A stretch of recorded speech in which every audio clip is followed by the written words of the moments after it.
Selamat pagi Bu Guru dan teman-teman. Saya Serafina Bandung dari kelas 10C. Di sini saya akan membahas mengenai atmosfer.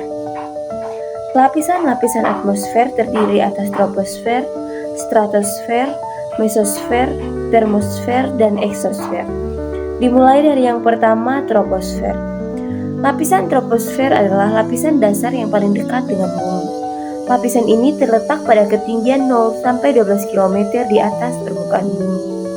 Lapisan troposfer mengandung 2 senyawa kimia, yaitu karbon dioksida dan uap air, di mana senyawa ini tidak banyak ditemukan pada lapisan lain.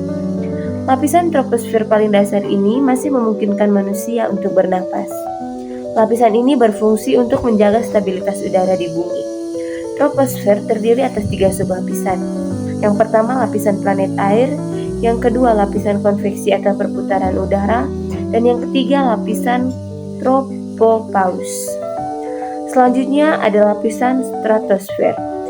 Stratosfer merupakan lapisan atmosfer yang bersuhu dingin dan hanya ditempati oleh ozon. Kisaran suhunya pada 5 derajat Celcius.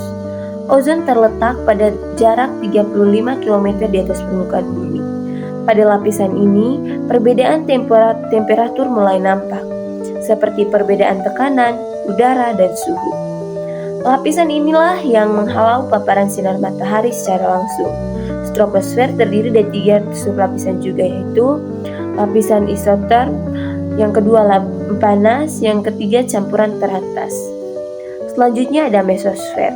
Mesosfer merupakan lapisan yang terletak pada ketinggian 50 km sampai 75 km di atas permukaan bumi. Pada lapisan ini terjadi penurunan suhu yang sangat signifikan setiap pertambahan ketinggian.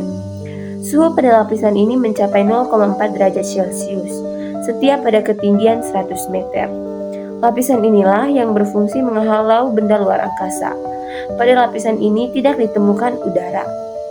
Yang keempat ada termosfer. Termosfer adalah lapisan tempat terjadinya ionisasi partikel-partikel. Hal ini memberikan munculnya efek perambatan atau pemantulan gelombang radio baik dengan frekuensi rendah maupun tinggi. Lapisan atmosfer keempat ini terletak pada ketinggian 80 sampai 100 km di atas permukaan bumi. Disinilah aurora akan muncul akibat proses ionisasi yang kemudian menghasilkan cahaya berwarna-warni. Suhu pada lapisan termosfer berkisar antara 40 derajat Celcius sampai 1232 derajat Celcius. Selanjutnya ada eksosfer. Eksosfer merupakan lapisan terakhir yang menyelimuti bumi. Jaraknya sekitar 800 sampai 3260 km. Interaksi antara gas di luar angkasa akan terjadi pada lapisan ini. Jauhnya jarak antara eksosfer dan bumi menyebabkan rendahnya kekuatan atau gaya tarik bumi pada lapisan ini. Tidak seperti lapisan lain yang banyak mengandung gas, di eksosfer hanya sedikit gas yang akan ditemukan. Lapisan ini juga menjadi lapisan terpanas daripada lapisan lainnya. Suhunya mencapai 2200 derajat Celcius. Selanjutnya kita akan membahas unsur-unsur cuaca. Unsur-unsur cuaca yang akan kita bahas yaitu yang pertama, suhu udara. Suhu udara adalah keadaan panas atau dinginnya udara yang sifatnya menyebar dan berbeda-beda pada daerah tertentu. Alat untuk mengukur suhu udara disebut termometer. Persebaran horizontal menunjukkan bahwa suhu udara tertinggi terdapat di daerah tropis. Garis ekuator di mana semakin ke arah kutub suhu udara akan semakin dingin.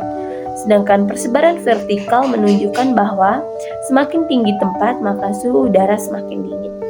Yang kedua, tekanan udara. Suhu berpengaruh terhadap tekanan udara di suatu kawasan dan dapat menentukan perbedaan tekanan udara di permukaan bumi. Jika satu wilayah suhunya tinggi maka tekanan udara akan rendah, begitupun sebaliknya. Lalu yang ketiga, unsur cuaca yaitu angin. Angin adalah udara yang bergerak dari daerah yang bertekanan tinggi ke daerah yang bertekanan rendah. Perbedaan tekanan udara disebabkan oleh adanya perbedaan suhu udara. Bila suhu udara tinggi, berarti tekanannya rendah, begitupun sebaliknya. Lalu yang keempat, kelembapan udara. Dalam udara terdapat air yang terbentuk karena penguapan.